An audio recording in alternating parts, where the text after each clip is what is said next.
Monsieur le maire d'Aigues-Gabéric, merci de nous accueillir ici, cher Hervé. Monsieur le président de la région Bretagne, cher Loïg. Madame la vice-présidente de la région Grand Est, chère Valérie. Madame la présidente de Quimper Agglomération, chère Isabelle. Madame la députée, chère Anaïg. Je salue aussi bien entendu le président du département, Maël de Calan, qui était là tout à l'heure, et le président de la région Grand Est, Valérie, tu lui transmettras mes amitiés, cher Franck Leroy.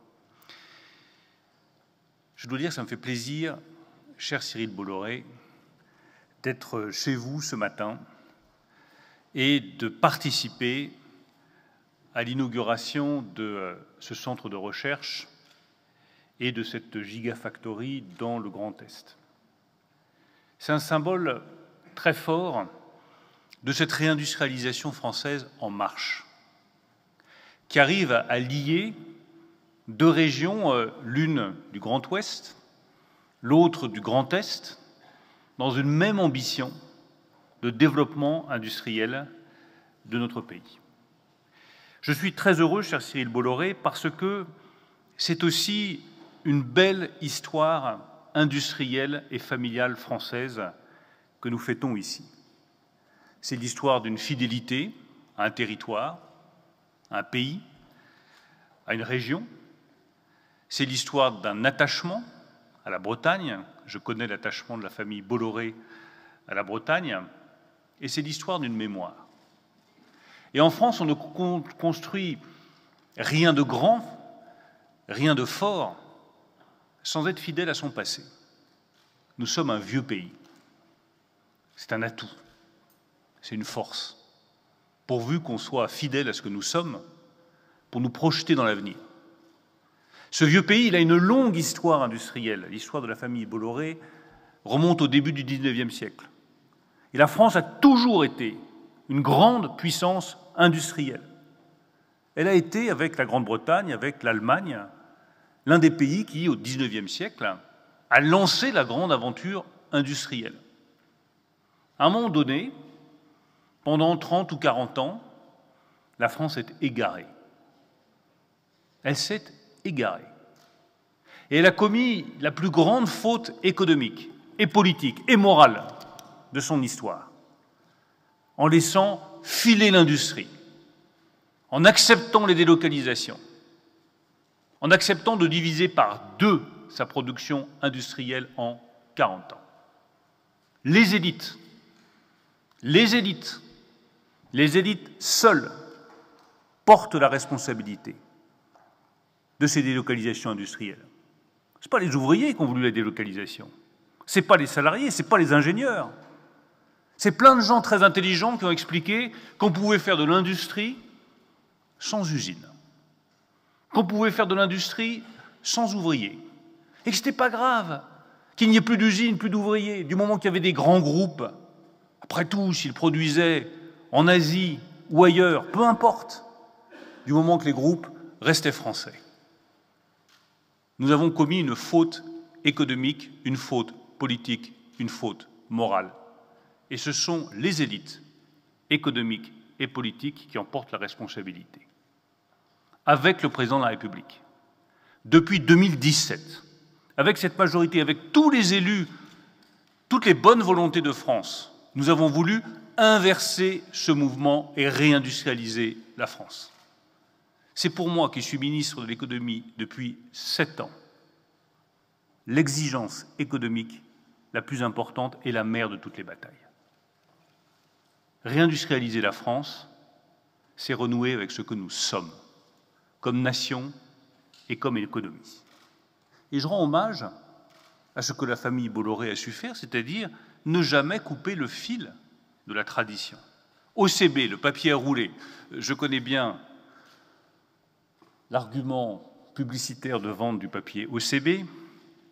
Je ne vais pas utiliser la phrase que vous avez utilisée parce que je sens que ça ferait une bonne petite capsule pour ensuite aller se moquer du ministre de l'économie et des finances, mais je l'ai quand même en tête, c'était assez bien trouvé. En tout cas, ce papier Odette Cascadec-Bolloré, à l'époque où j'avais 15 ans, où je fumais mes cigarettes, rien d'autre, je vous rassure, je l'ai beaucoup utilisé. Et j'étais ravi d'apprendre que c'était ici que c'était fait.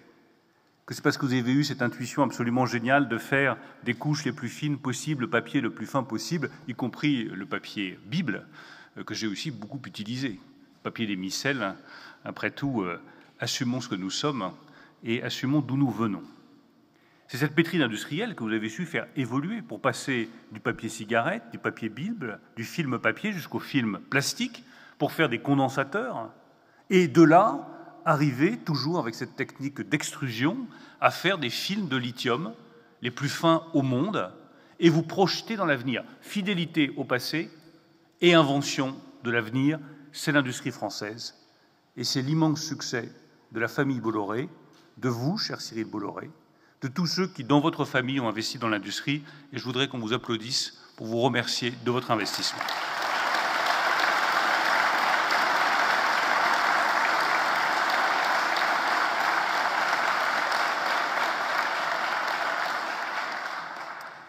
Ici va s'ouvrir un site pilote qui va être opérationnel à partir de 2026. 230 emplois, des emplois qualifiés, des emplois bien rémunérés. Un peu plus loin, à l'est, chère Valérie Debord, une gigafactory va s'ouvrir dans le Grand Est, dans l'agglomération de Mulhouse. Elle sera opérationnelle vers 2029-2030. Elle représentera 1500 emplois. Et au total, dans une filière qui n'existait pas il y a 5 ans, nous ne produisions pas une seule batterie électrique en France. Par la seule volonté industrielle et politique, nous allons recréer une nouvelle filière industrielle qui va représenter d'ici 10 ans 20 000 emplois industriels dans notre pays. C'est ça la France. La capacité à se redresser, à se réinventer, à se projeter dans l'avenir et à ne pas systématiquement se jeter des sacs de cendres sur la tête en se disant que tout est fini, que c'est la délinquance et que nous n'avons plus d'avenir devant nous. Si nous avons un avenir industriel devant nous, nous tirons les leçons de nos erreurs, nous reconstruisons notre industrie. Comment est-ce que nous pouvons y arriver? La première condition, c'est la clarté. Il faut être un peu tête de pioche, un peu breton, en somme. C'est-à-dire ne pas dévier de sa ligne. Nous avons fait le choix du véhicule électrique. Moi, j'entends les débats politiques, je lis les journaux comme vous, je regarde la télévision, un peu, pas trop. Et je vois certains qui vous disent « il ne faut pas aller vers le véhicule électrique. Vous allez tuer la filière du véhicule thermique en France, c'est scandaleux, c'est épouvantable. Ne bougeons pas du véhicule thermique, continuons à faire du véhicule thermique. » Mais tous ces gens qui tiennent ce discours, qui soi-disant ont la France au cœur, ne croient pas dans la France. Ne croient pas dans nos capacités à embrasser les technologies du XXIe siècle. Donc ils s'accrochent comme la moule au rocher à des technologies qui seront dépassées dans 5 ans, dans 10 ans ou dans 15 ans. Ils défendent une industrie qui a vocation à évoluer. Ils ne croient pas à l'industrie de demain, ils croient à l'industrie d'hier. Et tous ces gens qui aujourd'hui vous disent que le gouvernement fait une erreur en faisant le choix du véhicule électrique, si on les suivait, eh bien demain, vous n'auriez pas une seule batterie en France, pas une seule gigafactory. Vous n'auriez plus d'industrie automobile. Et vous deviendriez tous ici consommateurs de véhicules électriques chinois ou américains. C'est ce que vous voulez pour la France? Permettez-moi de faire 2 secondes de politique, car je suis un responsable politique et c'est ma responsabilité. N'écoutez pas tous ceux qui vous disent de rester systématiquement attachés aux technologies d'hier et qui présentent, sous le sceau de la peur, l'avenir de la France. La réalité, c'est que quand on a du courage, quand on a de la détermination, quand on a du savoir, quand on a de la volonté, quand on est rassemblé, on embrasse l'avenir, on embrasse le véhicule électrique et on fait de la France un des champions du XXIe siècle et pas un des champions du XXe. On fait de la France une grande nation pour demain, pas une vieille nation d'hier. On fait de la France une nation qui réussit, qui domine, qui impose ses choix technologiques, comme Cyril Bolloré et Bolloré vont imposer leurs choix technologiques avec les batteries ion lithium solides au reste de la planète. C'est ça l'ambition française. Pas regarder dans le rétroviseur, mais regarder devant soi avec confiance et avec détermination. Nous avons fait, avec le président de la République, le choix du véhicule électrique. C'est ce qui permet d'ouvrir des gigafactories. C'est ce qui nous permet d'avoir de l'industrie automobile pour demain. Et nous ne dévierons pas de ce choix. Ne jouons pas avec les peurs des Français. Quand j'entends dire, mais ça va faire disparaître les véhicules thermiques, non, je rappelle que la date de 2035, d'abord, c'est pas aujourd'hui 2035. Si je me souviens bien, on est en 2024. Si je calcule bien, 2035, c'est dans 11 ans. C'est long, 11 ans. Et dans 11 ans, on ne produira plus de véhicules électriques, mais si vous avez un véhicule diesel qui marche bien, vous pourrez continuer à circuler avec votre véhicule thermique. Ce ne sera pas interdit. La seule chose, c'est que quand on fait un choix industriel aussi stratégique, il ne faut pas en changer. Les girouettes plantent la nation française. Les girouettes n'ont pas vocation à diriger le pays. Ceux qui doivent diriger le pays, c'est ceux qui savent où ils veulent aller, qui tiennent leur cap et qui n'en dévient pas à la moindre critique. Avoir un choix, s'y tenir, être breton dans les choix stratégiques, c'est la première condition quand on fait des choix aussi structurants que des choix sur l'automobile du XXIe siècle. La deuxième condition, c'est de maîtriser toute la chaîne de valeur. Ça ne sert à rien de s'engager dans le véhicule électrique si on sait faire le moteur, par exemple la trémerie, si on sait faire la carrosserie, si on sait faire de l'aluminium, mais si on n'a pas les batteries. Les batteries, c'est 30 à 40% de la valeur du véhicule. Donc il faut produire des batteries en France, c'est ce que nous avons commencé à faire. Il faut remonter encore plus loin, j'y reviendrai. Il faut aussi maîtriser les terres rares. Il faut aussi être indépendant sur le lithium, parce que si demain, notre approvisionnement en lithium est coupé, parce qu'il y a une nouvelle pandémie, parce qu'il y a des défis géopolitiques, on sera bien content d'avoir notre propre lithium. La deuxième condition pour réussir la réindustrialisation, 1, avoir un cap clair, 2, maîtriser l'intégralité de la chaîne de valeur. Alors oui, c'est du boulot, mais croyez-moi, notre détermination, ici, tous les élus, tous les responsables industriels, ne manquent pas. Je le disais, le nerf de la guerre, pour cette industrie automobile électrique, ce sont les batteries électriques. Je le redis parce que c'est quand même quelque chose de stupéfiant. D'où ça vient, ces gigafactories? D'où ça vient cette idée des batteries électriques? Ça vient d'industriels, comme la famille Bolloré, et puis ça vient du choix politique que nous avons fait avec un ministre de l'économie allemand à qui je rends hommage, qui s'appelait Peter Altmaier, qui était un grand francophile. Et un jour, nous nous sommes réunis avec des industriels, avec le patron de Stellantis, avec le patron de Total, qui avait racheté Saft, avec le patron de Daimler, avec le patron de BMW. On s'est tous réunis à Paris, puis à Berlin. Et on s'est dit, on a quand même un problème. L'industrie automobile est en train de basculer vers le véhicule électrique. Le tiers de la valeur du véhicule électrique, c'est la batterie. On n'en produit pas une seule, ou de manière complètement résiduelle. À l'époque où nous avons lancé cette grande initiative européenne pour les batteries électriques, 97% des batteries électriques, 97% étaient importées de Chine. Nous avons fait un choix européen. Nous avons fait un choix franco-allemand de nous lancer dans cette grande aventure des batteries électriques pour être indépendants. C'est un choix européen. Là aussi, je fais 2 minutes de politique. À tous ceux qui vous disent que la nation française peut s'en sortir toute seule et qu'il n'y a pas besoin de coopération, allez demander à Cyril Bolloré s'il peut s'en sortir sans coopération européenne, sans coopération avec l'Allemagne, ne serait-ce que pour vendre ses batteries. Oui, nous avons fait un choix européen. Et les batteries électriques sont la première filière industrielle que nous avons créée en européen et en franco-allemand depuis Airbus. C'est la première fois depuis 30 ans que nous recréons une filière industrielle européenne. Ensuite, ces batteries, une fois qu'on a construit cette filière, il faut rester au top. Le monde bouge. Enfin, ouvrons les yeux, réveillons-nous. La Chine avance, la Corée du Sud avance, les États-Unis avancent, les pays asiatiques avancent, ils recherchent, ils innovent, ils croient à la science, ils croient au risque. Et la France, c'est un pays de science.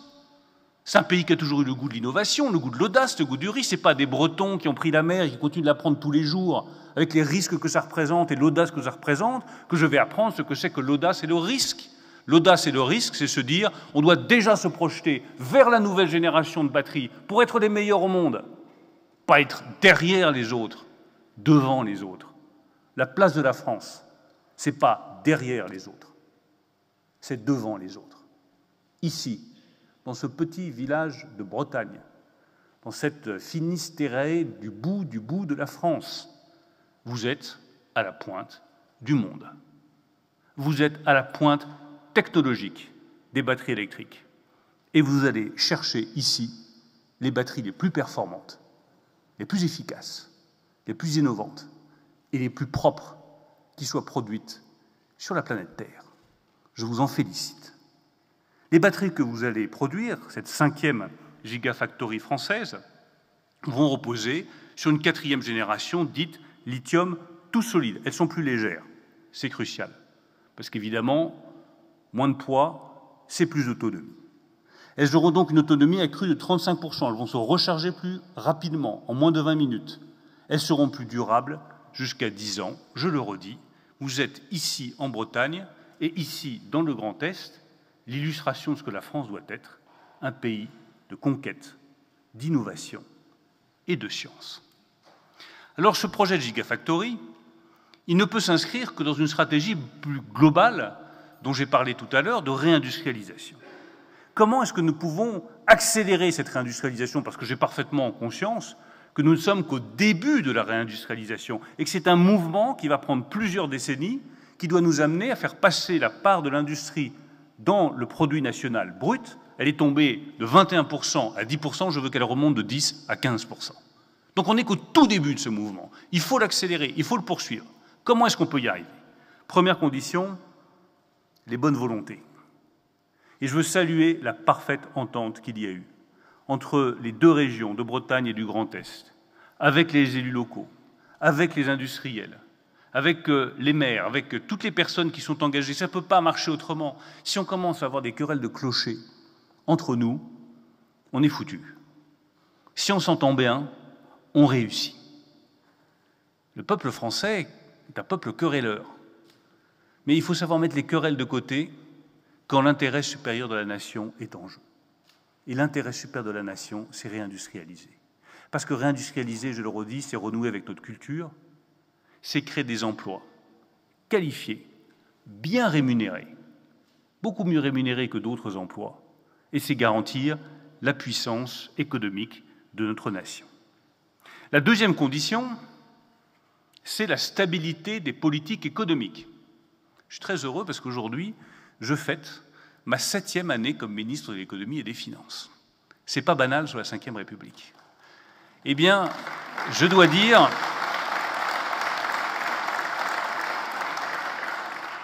que là aussi, je suis un peu tête de pioche et un peu breton. Avec le président de la République, nous avons gardé, contre vents et marées, la même politique économique. Et je veux vraiment que chacun comprenne que c'est une condition impérative de succès de la réindustrialisation. Les investisseurs qui se pressaient à Versailles pour Choose France il y a quelques jours, pourquoi est-ce qu'ils viennent? C'est qu'ils savent que ça ne changera pas, que les impôts de production sur l'industrie vont continuer à baisser, que le soutien à l'industrie sera toujours là, que le cadre fiscal ne va pas changer tous les 4 matins, que le soutien à la formation, à la qualification des salariés restera le même, que le soutien à l'apprentissage sera toujours là. Quand vous investissez 1 milliard, 2 milliards, 5 milliards, 10 milliards d'euros, vous ne le faites pas au doigt mouillé. Vous avez besoin de stabilité et de visibilité. C'est ce que nous garantissons avec Emmanuel Macron depuis 7 ans. Nous avons depuis 7 ans la même politique économique et nous garderons dans les années qui viennent la même politique économique. Elle suppose d'abord de former. Et je le dis à tous les salariés qui sont ici. Essayez de faire la pub des métiers industriels. Je suis sûr que vous êtes très heureux ici. Mais si vous pouviez aller expliquer à vos enfants, à vos petits-enfants, à quel point les métiers industriels sont des métiers porteurs, vous ferez œuvre utile, parce que le premier obstacle à la réindustrialisation, ce n'est pas l'argent, ce n'est pas les terrains, ce n'est pas le foncier. Le premier obstacle, c'est les compétences. Il faut que nous valorisions les métiers industriels. Il faut qu'on remplisse les écoles d'ingénieurs. Il faut, en tout cas, moi j'y suis favorable, qu'on mette des quotas dans les prépas pour les écoles d'ingénieurs pour qu'on ait autant de femmes ingénieurs que d'hommes ingénieurs, parce qu'on manque de femmes ingénieurs. Et je dis à toutes les femmes qui sont présentes ici, qui travaillent dans l'industrie, valorisez les métiers industriels, valorisez les métiers d'ouvriers, de techniciens et d'ingénieurs, on a besoin de vous. La deuxième condition, c'est d'avoir des conditions fiscales favorables. Nous avons mis en place le crédit d'impôt vert. Nous sommes la seule nation en Europe à l'avoir fait. Crédit d'impôt vert, c'est pas compliqué, c'est l'Inflation Reduction Act à la française. Vous investissez dans l'industrie verte, on vous donne de l'argent public. Alors j'entends les critiques. J'ai lu la presse locale. Ah, vous donnez de l'argent, monsieur Bolloré, scandale. Non, je donne de l'argent aux salariés, aux ouvriers de l'industrie automobile française qui en ont bien besoin et qui vont tirer ensuite les PME et les TPE derrière. Et l'investissement que nous faisons avec l'OIG, avec la région Grand Est, c'est un bon investissement pour les ouvriers, les ingénieurs, les industriels et tous ceux qui, demain, vont faire la force industrielle du pays. Et quand j'entends Madame la Présidente de l'agglomération de Quimper qui dit qu'elle réfléchit à une école de formation qu'elle va accompagner, je vous dis merci, Madame la Présidente. Le troisième volet de cette politique industrielle, c'est la simplification. Il reste encore beaucoup à faire. La vie des entrepreneurs est encore 1000 fois trop compliquée. D'ailleurs, la vie des Français en général. Cette manière qu'on a de vouloir contrôler la vie des Français à coup de CERFA, d'autorisation administrative, de règles et de complexité est absolument insupportable. Je suis déterminé à la simplifier, et la simplifier notamment pour le monde industriel. Je pense en particulier à la question de la simplification du droit minier, qui est indispensable pour qu'on puisse produire notre propre lithium et être indépendant. Nous allons donc réduire les délais d'instruction des permis de recherche. Nous allons les diviser par 2 pour les passer de 12 à 6 mois et nous allons nous lancer dans l'extraction de lithium, que ce soit dans les mines de l'Allier ou en Alsace avec les projets géothermaux qui me paraissent particulièrement opportuns, particulièrement porteurs et qui doivent nous permettre à terme d'être indépendants sur la production de lithium et de reprendre le contrôle intégral de la filière de production. Je termine par un dernier élément un peu moins consensuel et indispensable si on veut réussir. C'est la politique commerciale. Je voudrais juste qu'on ouvre les yeux sur ce qui se passe dans le monde. Les États-Unis sont devenus la nation la plus protectionniste de la planète. Entre l'Inflation Reduction Act, subventions massives à leur industrie, et les tarifs douaniers qu'ils viennent d'imposer aux produits chinois, 100% de tarifs douaniers sur les véhicules électriques venus de Chine.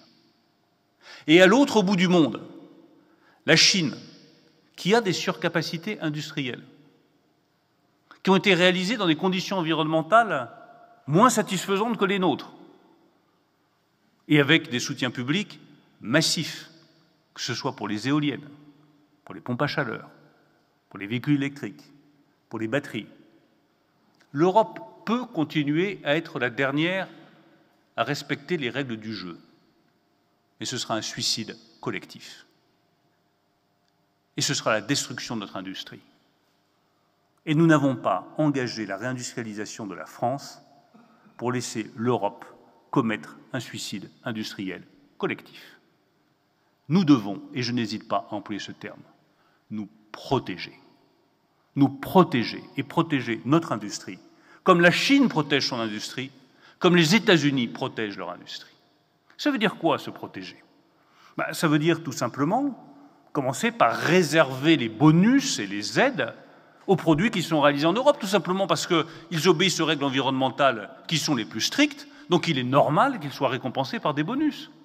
Le bonus sur les véhicules électriques, quand nous l'avons mis en place, il était ouvert à tous les véhicules électriques de la planète. Résultat, sur 1,2 milliard payés par vous, mesdames et messieurs les contribuables, quasiment la moitié de ces aides allaient vers des véhicules électriques produits en Chine. Mais le contribuable français n'a pas vocation à financer le développement des usines chinoises. J'ai donc pris la décision de réserver le bonus sur les véhicules électriques aux seuls véhicules produits en Europe et respectant les normes environnementales les plus strictes. Résultat, en quelques mois, la part de marché des véhicules électriques chinois sur le marché français a été divisée par 2. Ce n'est pas une surprise. Elle est passée de 46% à 23%. C'est sûr que quand vous retirez 5 000 ou 6 000, 7 000 euros de bonus, c'est moins incitatif à l'achat. Et ça n'a rien d'agressif contre notre partenaire chinois avec lequel nous devons travailler en bonne intelligence. C'est juste la défense de nos intérêts nationaux. C'est juste la défense de nos intérêts environnementaux. Je ne peux pas demander à nos constructeurs automobiles de produire des véhicules plus chers parce qu'obéissant à des normes plus strictes et leur dire dans le même temps on va importer des véhicules moins chers produits dans des conditions environnementales moins strictes. De la justice et de la fermeté, c'est ce dont nous avons besoin en matière de commerce international. Se protéger, c'est aller, à mon sens, encore plus loin dans la défense de notre industrie face à la Chine et face aux États-Unis. Je propose que nous avancions dans 3 directions. Nous avons un mécanisme d'ajustement carbone aux frontières.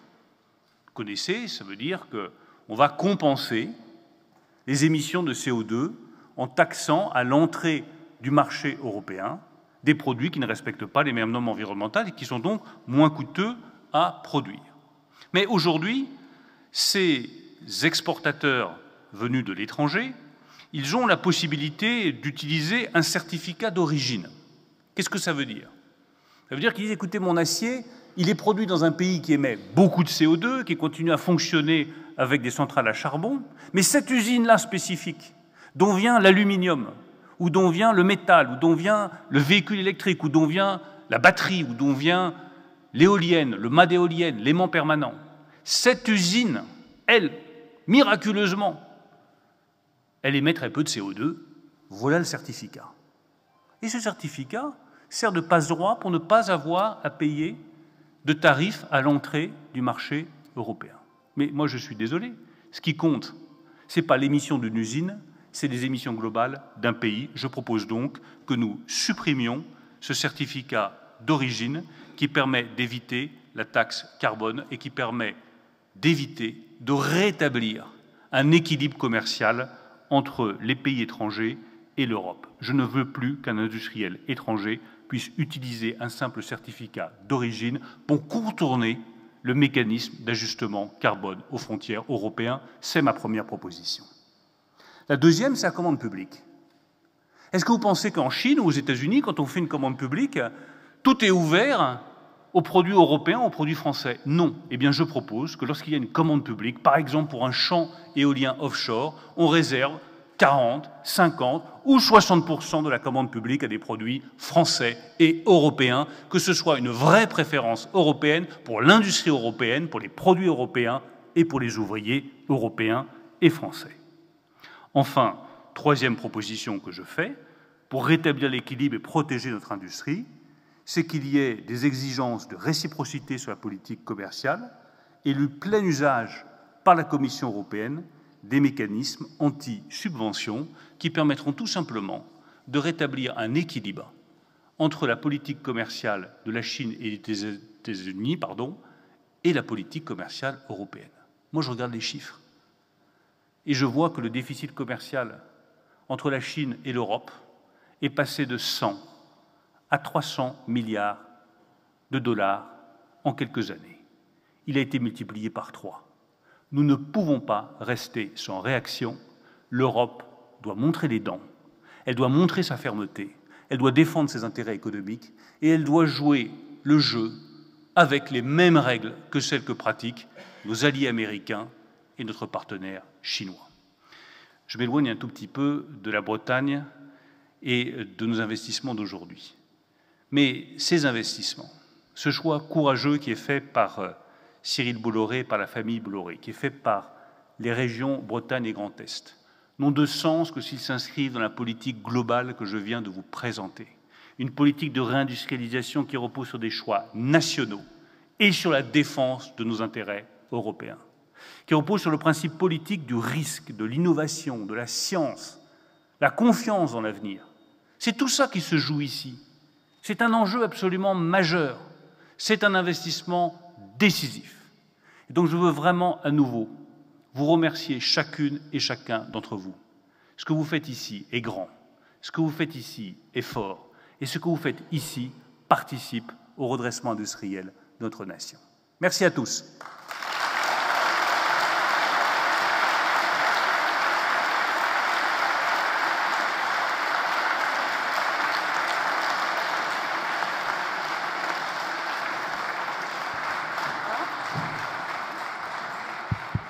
Bonjour à tous, je vais vous demander de rester à votre place pour faire une photo de famille, s'il vous plaît. Merci beaucoup.